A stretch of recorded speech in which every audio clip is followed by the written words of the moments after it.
Okay, today I'm going to show you how to use this mortality schedule.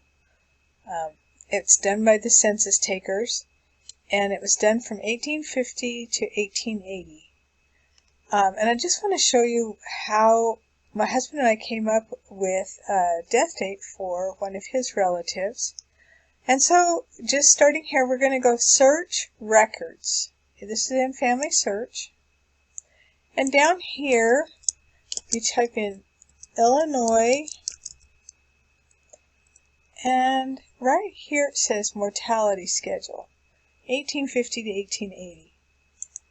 I have only found the Illinois one in Family Search. I will show you at the end how to do it in Ancestry, because you have access to all the states that did it there. But for him, this worked. So it says to search this record. And so I'm going to type in Norman.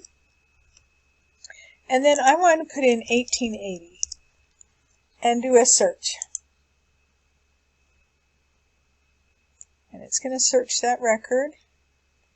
And right here I have H.C. Norman.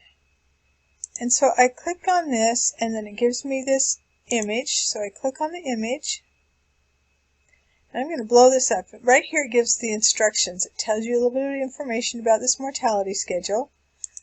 And make it so that I can see over here. And I happen to know that he was on, there's another Norman. We figured out who she was. I think he was line 12. Here he is. Norman. H.C. Norman. And he's 7/30, meaning he was 7 days old. And it says here that he was born in Illinois, his father was born in Illinois, and his mother in Texas. So we were like, oh, well, who is that? So I went to look at the Normans, and I searched in the 1880 census for a Norman in Williamson County, because that is where this is at. Up here it says Williamson County. And in 1880 I searched for a Norman born in Texas. And I found his mother, Emma Lanningham, was born in Texas. She was the only one born in Texas in 1880.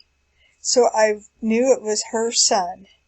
And before I added the death date, somebody else had put in here the 10th of May, 1880.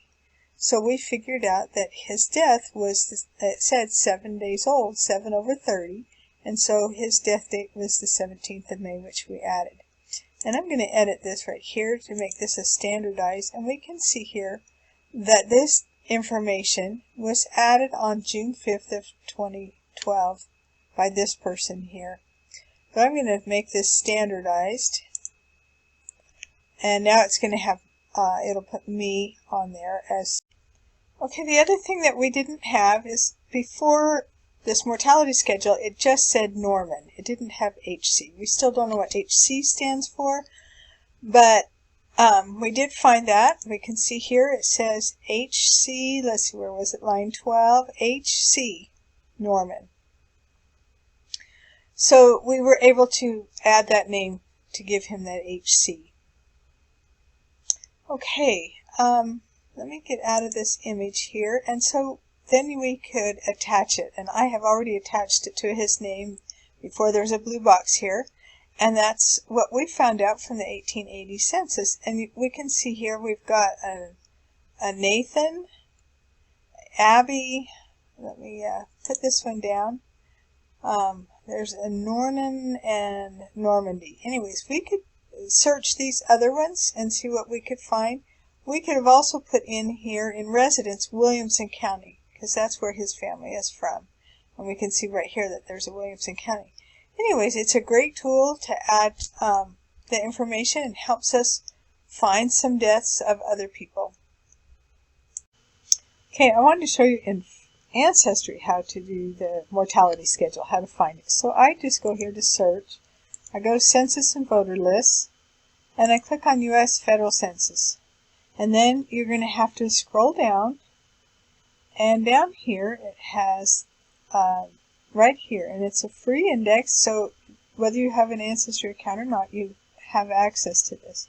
And you can click here on the mortality schedule, and then you can type in, so if I did Norman, and then I could type in the year 1880, and I could put in Williamson County, Illinois, and do a search.